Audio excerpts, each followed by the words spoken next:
Hi, I'm Shaul.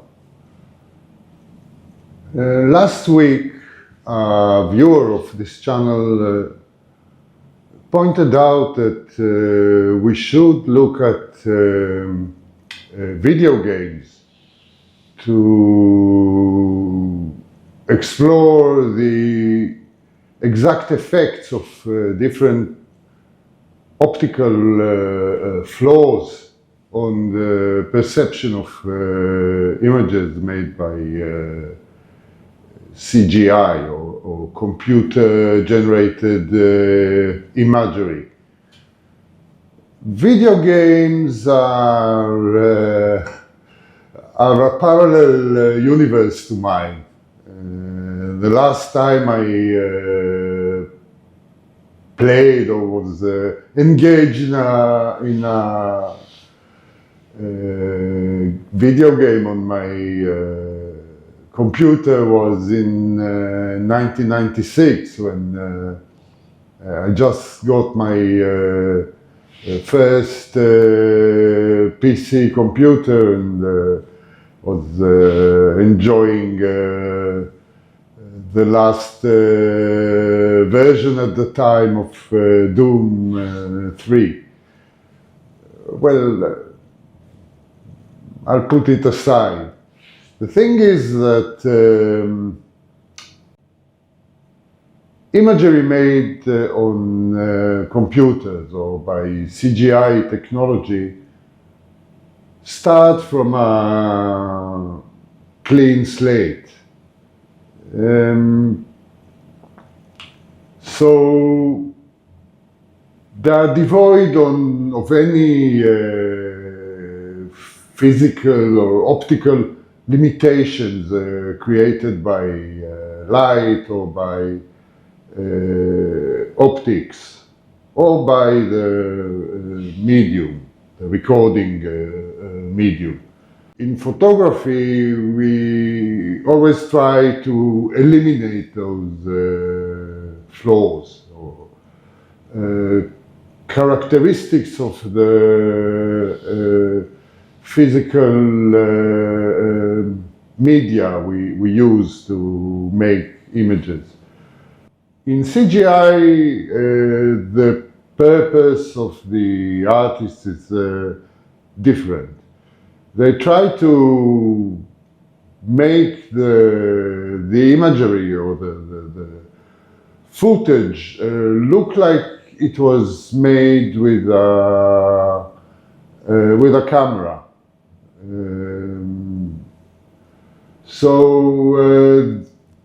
Over the years they learned that to do it that they have to introduce some simulated camera and lens effects that we as viewers are used to seeing in movies or in our daily lives with our bare eyes. It turns out that video game designers have always introduced different effects into the video games. Lens flares, motion blur, even film grain. But one of the things that have been introducing for the past 3 decades is chromatic aberration.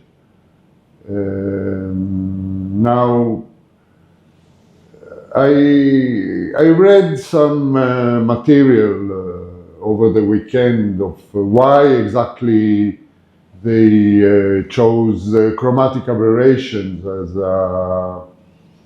an artifact that has to be introduced into CGI footage.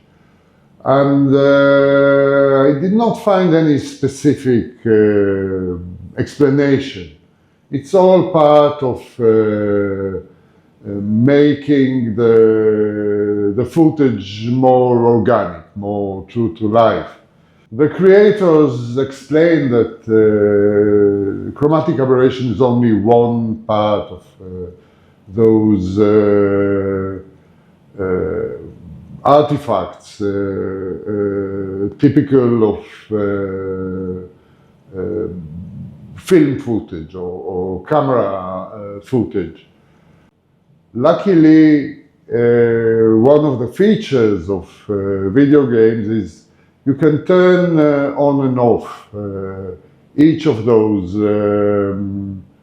limiting filters selectively. So you can turn off or on motion blur. You can turn on or off things like lens flare or grain or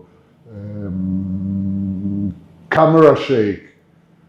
And you can also turn on and off chromatic aberrations.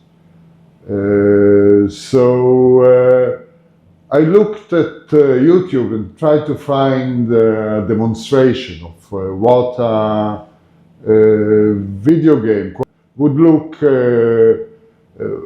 with or without the effect of optical dispersion or chromatic aberration. And I'll put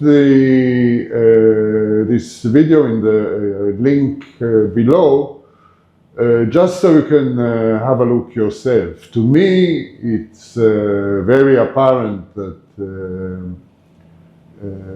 the removal of the simulated chromatic aberration makes the image clearly flatter.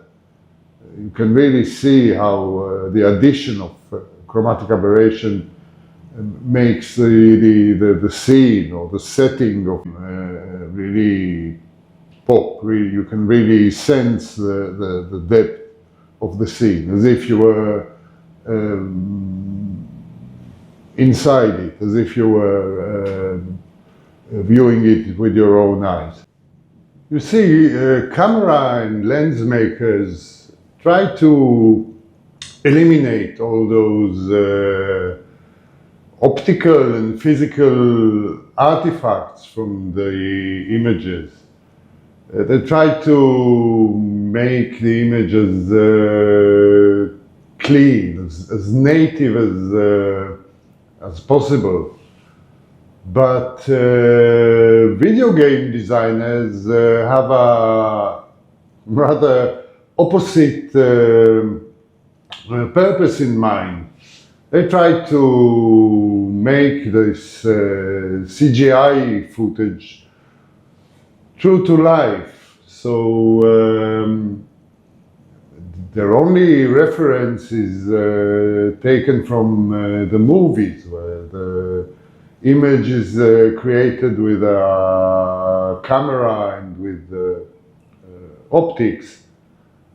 So it makes sense to use all those simulated artifacts to make the image or the footage more realistic, or at least photo realistic. Now, interestingly, judging by the comments to this, to those articles I read, many of the gamers prefer a clean CGI rather than all those simulated photorealistic effects. They explain that the games run in a smoother manner. The responsiveness is improved. I estimate that out of all those comments, only about 10% mention the flatness of the of the footage as something that disturbed them. In other words, most of the gamer community is not very sensitive to the footage being immersive and true to life. Some of them even complain about the dizziness caused by excessive motion blur or chromatic aberration. This is in complete contrast to the results of the poll.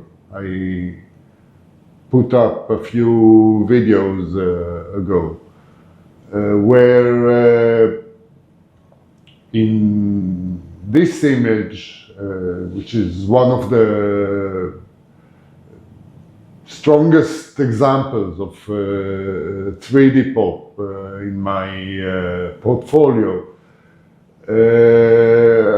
83% of you did notice this effect or this illusion, where the DJ stood out of the background. Now, not everybody noticed it. About 9% of the viewers did not notice it at all, and about 8% of the viewers were not quite sure whether this effect was there or not. Those viewers who were not quite sure were probably trying to convince themselves that it's either there or not there, despite what they were experiencing with their eyes, which means that they tried to tackle this dilemma with their minds. A large majority of the viewers either noticed it or did not notice it. It doesn't surprise me that some of us can see an optical illusion while some of us don't. Because 3D pop or depth in a two-dimensional photograph is of course not really there. It's all flat in practice. That reminded me of the issue of field dependency. Some of you might have heard this term mentioned before. Anyway, to judge our orientation in the world compared to the center of the Earth, we have at least two mechanisms we can employ.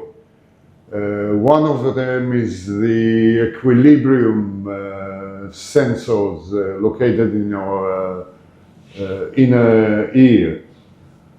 And the other one is our vision. Now,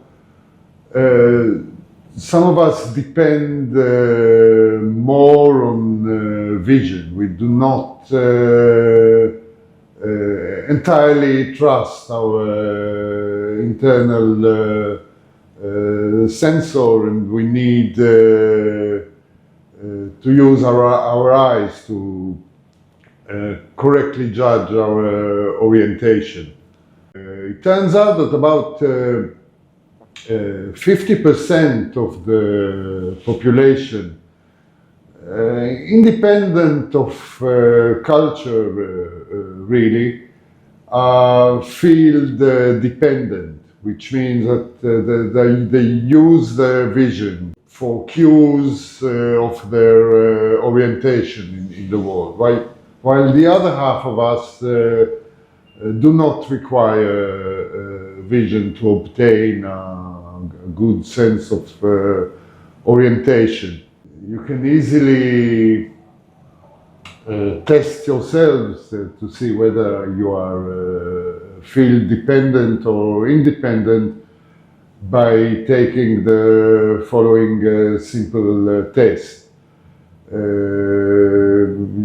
All you have to do is answer in which of the following illustrations the rod or the line in the frame is vertical.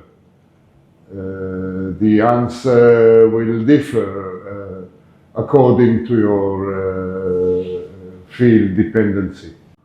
One more question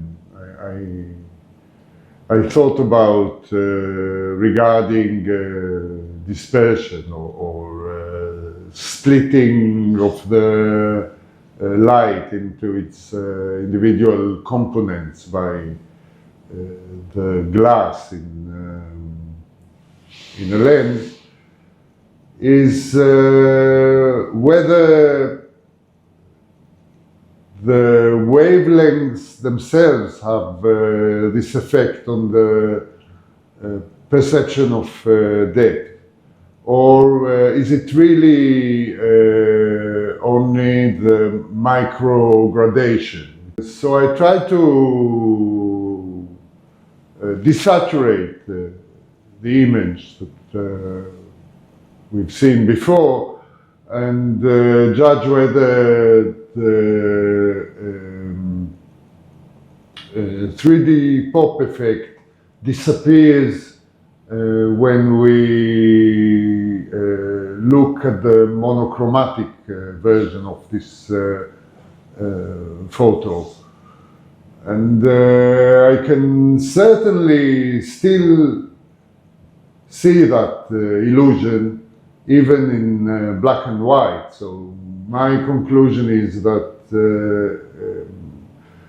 the depth effect created by chromatic aberration is created by the blurring, not by the different hues that are made visible around that edge. Actually, even if you remove fringing in post-processing, you can still see this 3D effect, even in a colorful version. Right, this video was all over the place, I feel, but just a few musings I had in the past few days. So, thank you for watching.